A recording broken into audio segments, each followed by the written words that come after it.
Seems this one has a little more life left in it. All right then.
Back to sleep with you.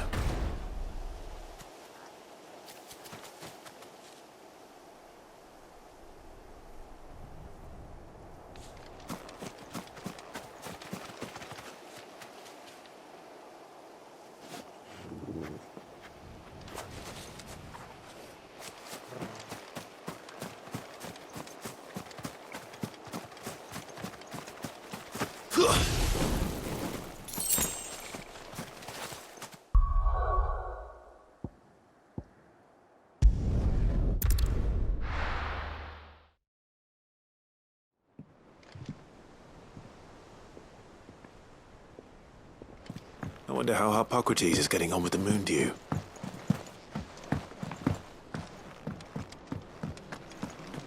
Thanks to Sid, the man.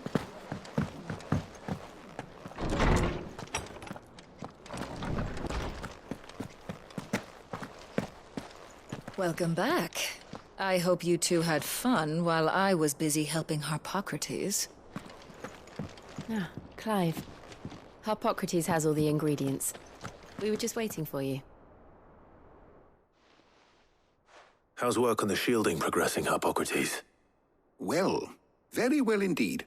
And thanks in no small part to your kind assistance. I was just explaining to Tarja how we might best go about preparing the moon dew. And now that we have all the ingredients, we may begin. You can count on me. I've mixed more than a few mysterious concoctions in my time. I'm sure you have. What about the shielding itself? Work is underway, under the watchful eyes of Bardolph and Obolus. Apparently, it'll be ready soon. Thank you. All of you. Right then. Jill, would you join me in the infirmary? Many hands make light work and all that. Of course.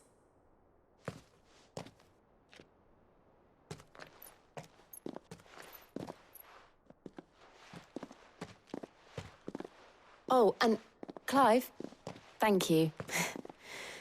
It was nice, just being with you.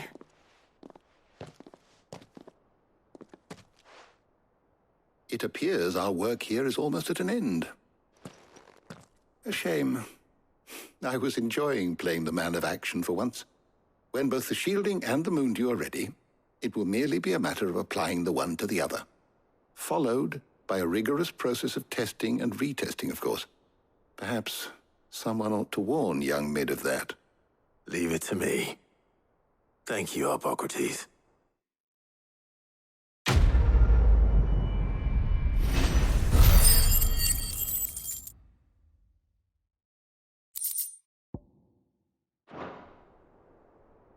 Well, I'd better go and give Mid the good news then.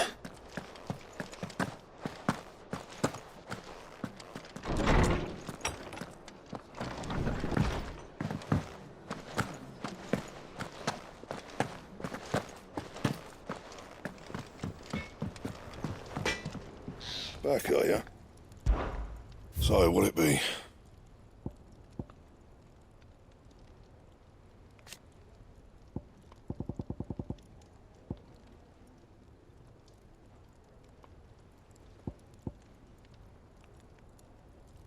And how am I meant to do that then?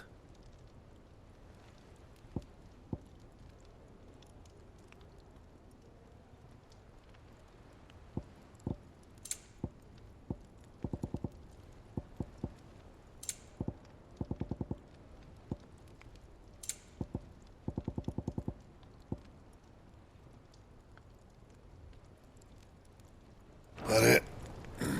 Fine.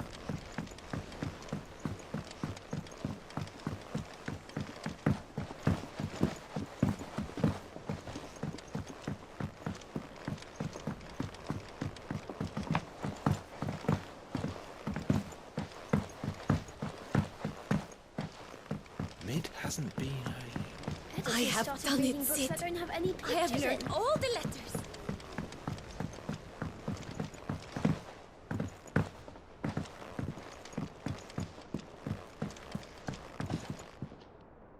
Sorry to keep you waiting, Mid.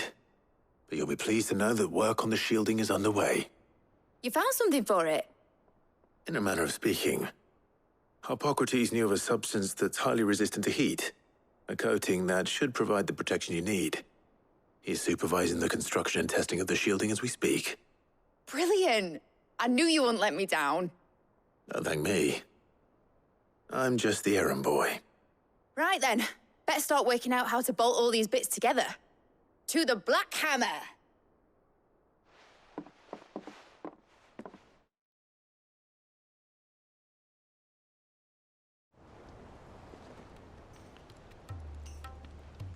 You know, when I got into the smithing game, I thought I'd be making swords and shields, not thermal bleeding didgeridoo-dahs. Displacement stacks. Same difference. Whatever you call it, I ain't putting it together in here. It's cramped enough as it is. Let's take this outside. Mid, you get all the parts lined up on the deck. I'll take care of the rest. On my way. Oh, and bring me the biggest hammer you can find. This is gonna require some precision walloping.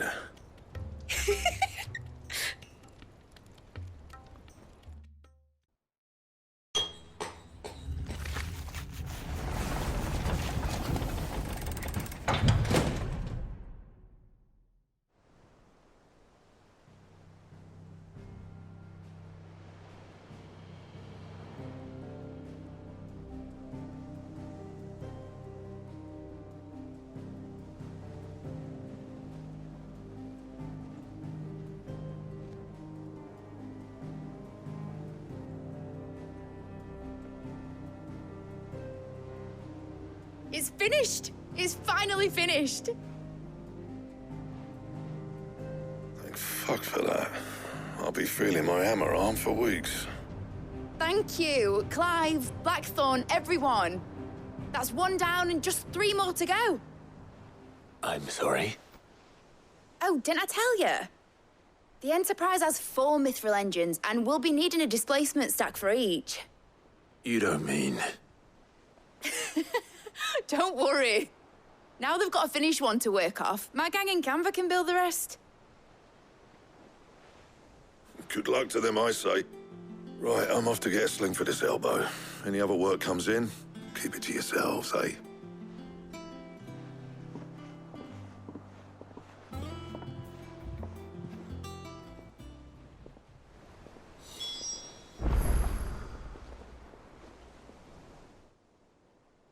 What's the matter? Nothing. Just daydreaming. Thinking about the Enterprise sailing off over the horizon to shores unknown, searching for a land untouched by the Blight, just like me and my dad planned. So if the worst came to the worst and every scrap of soil in the Twins turned black, we might still have a chance. That's what she was meant to be. You see, one last chance just in case we needed it. But now she's so close to being finished, I've realized I don't want it to be that. I don't want it to be just a lifeboat for us to cling to if things get desperate. I want people to sail aboard her by choice, not from the lack of it. In a world where we're not just trying to survive, but where we can actually live. I'm working on that. And I'll do everything I can to get you what you want. Don't you always? All right. My mind's made up. As soon as the Enterprise is fit to sail, I'm putting her under your command. Sod our plans, I'm trusting in yours. Are you sure about this? Something tells me it's what my dad would have wanted. He'd be proud of you. You were gonna visit his grave, weren't you? I was. And you can come too now that your little project is finished. Right. There's just one thing I need to finish up first. Won't be a mo. All right. I'll let Otto know you're coming. Meet us in the mess when you're ready. Aye, aye, Captain.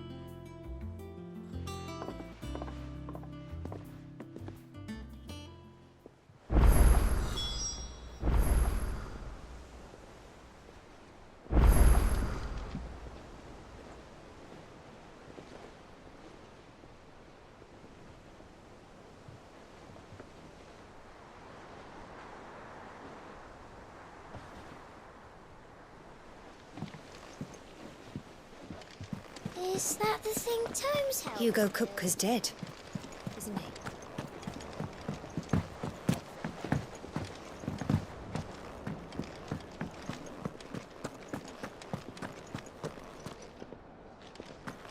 He cracked the crystal too? You're joking.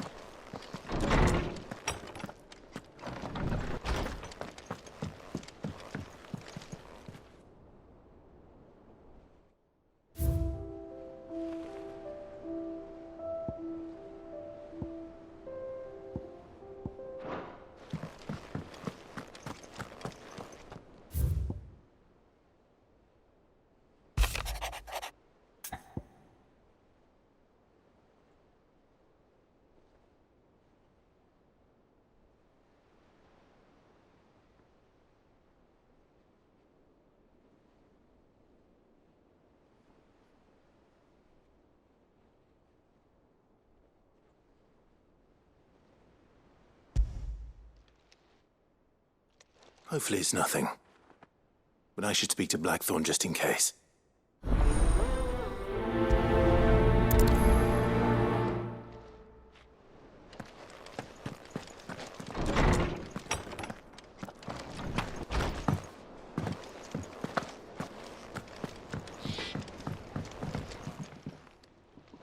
Blackthorn, do you have a moment?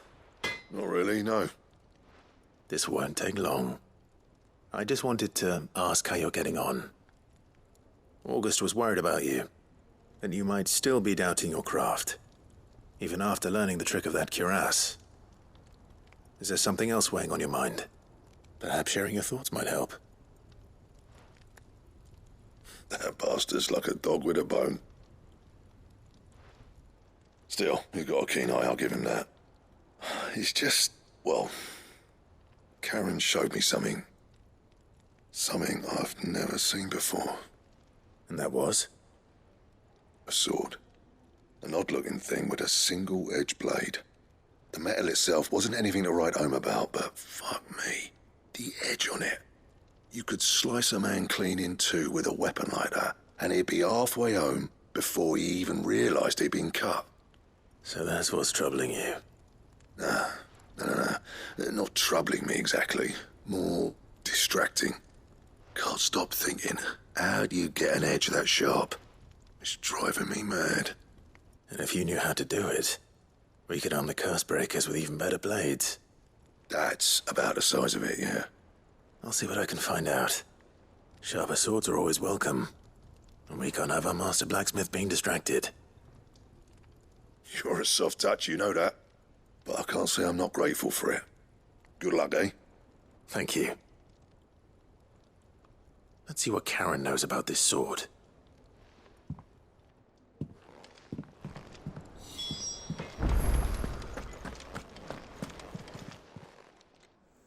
You're looking well, Karen. What you want? Out with it. I want to know about the sword you showed Blackthorn. Single-edged and extremely sharp. Running around after him again, are you? I suppose I am, yes. But I need to help him find out how to work an edge like that. It's driving him to distraction. Little wonder, I suppose. There's not many like that make it as far as the twins, and those that do go straight into private collections.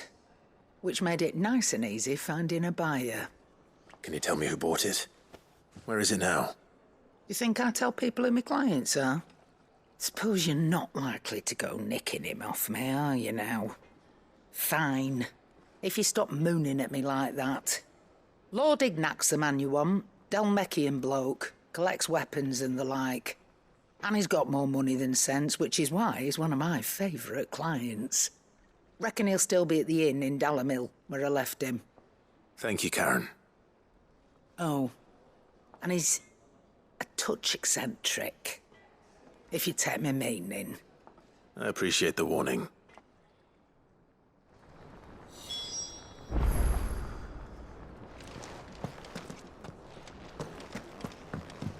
Thank you, Clive.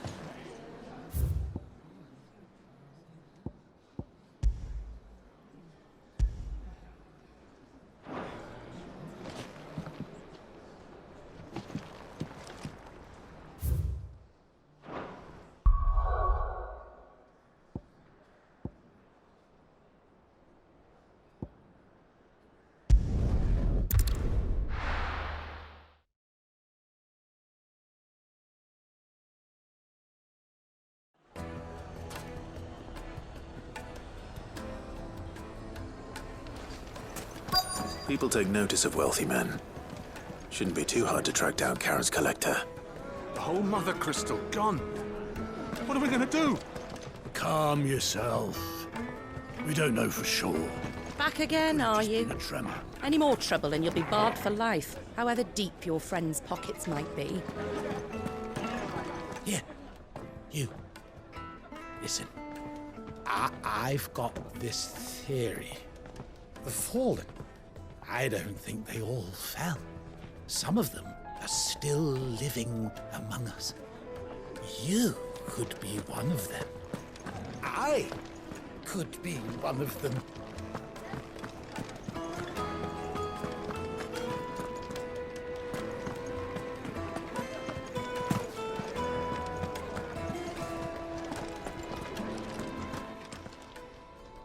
My reputation will be ruined! Ruined! Calm yourself, Lord Ignac, I beg of you, before you do yourself a mischief. Pardon the intrusion, but... Out! Get out! I paid for these rooms so I wouldn't be disturbed. Leave me be! Please, allow me to apologize. His lordship is going through a difficult time, and he's never been fond of guests arriving unannounced. Radim! Get rid of the filthy oaf this instant! Very good, Lord Ignac.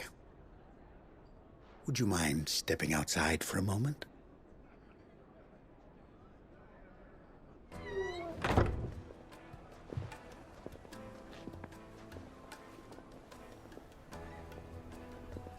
I'm sorry if I've caused you any trouble.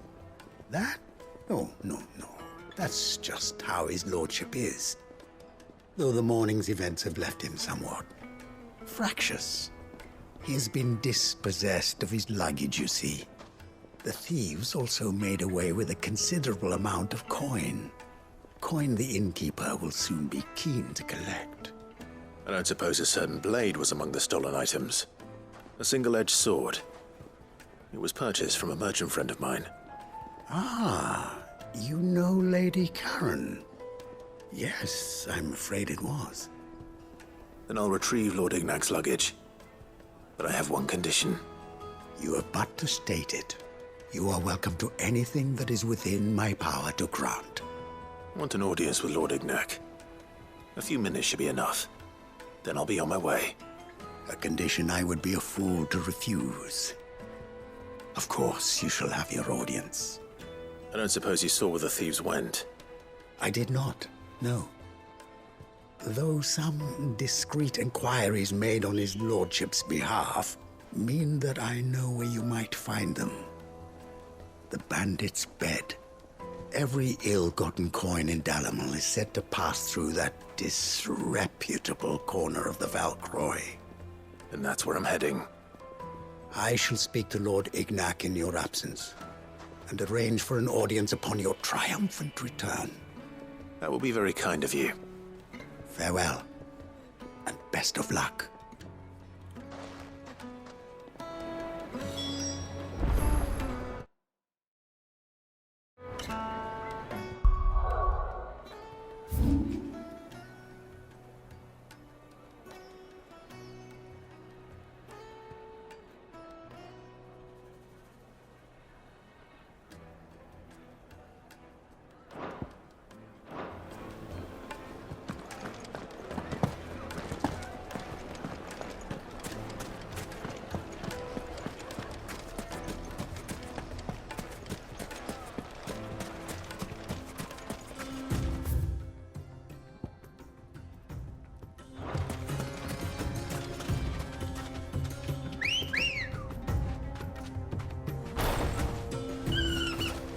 Come on.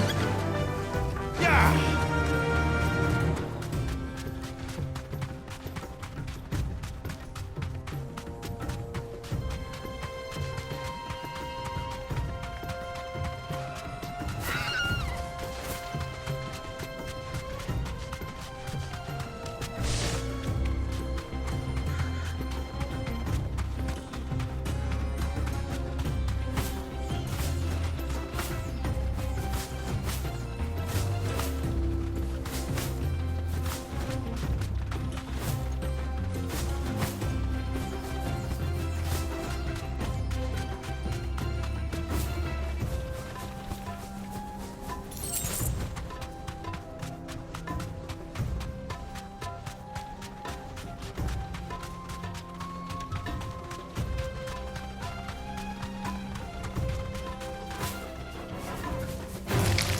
Time to fight.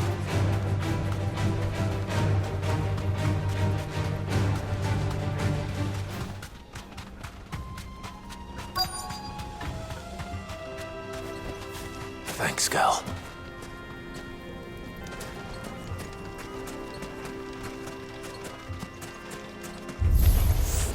We've got company! Come on, lads, let's tear the bastard's head off! Too slow.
This must be Ignac's luggage.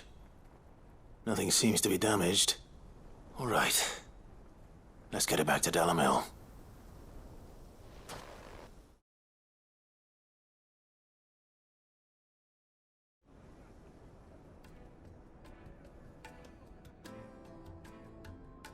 I hear I have you to thank for the return of my effects. What shall I call you, my good man? Wyvern. Glad to make your acquaintance. A formidable name indeed. Well, Wyvern, I appear to be in your debt. Redeem here tells me you wished for an audience. Is that all? A few moments of your time should suffice, yes.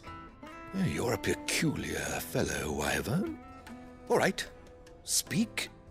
Master Wyvern was wondering if you could tell him about a certain single-edged sword you recently acquired.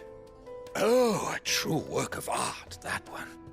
Karen drove me hard on the price, but I would have sold her Radim here to get my hands on that sword. It was made in the Outer Isles, far beyond the Twins, and is used exclusively by the practitioners of a unique school of swordsmanship. They believe no combat should ever exceed a single strike, and hone their blades to such perfection that none ever does. Each sword is made for that one perfect stroke, and for that stroke only. They crack upon a second blow. There's a brutal sort of beauty to it, really. But how do they hone such an edge? Fine question. Why, they use a whetstone, of course. Whetstones, rather. A whole array of them, ranging from the coarse to the fine. 10,000 licks with the sharpening stone, then 10,000 more. But it is the final stone which lends the blade its legendary sharpness. A mineral quite foreign to this great realm of ours. And that is the key. The secret ingredient. Wyvern, it occurs to me that my little lecture is hardly equal to services rendered. Take this, together with my regards. The very stone of which I spoke, far rarer among collectors than even the blade itself, and a far more fitting payment. Thank you. Pardon the intrusion, my lordship.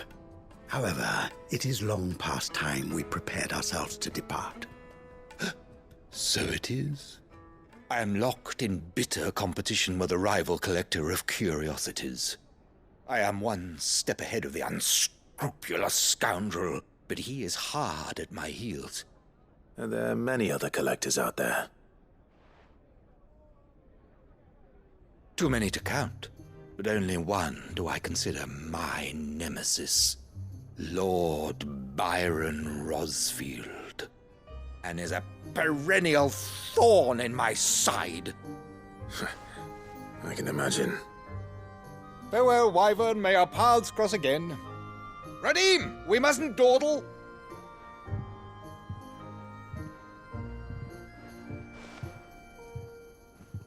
I think his lordship is rather taken with you, Master Wyvern.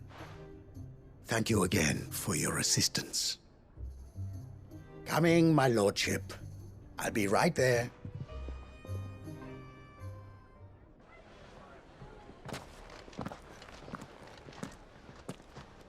Trust Uncle Byron to find such an interesting rival. Now, let's see what Blackthorn makes of this whetstone, shall we?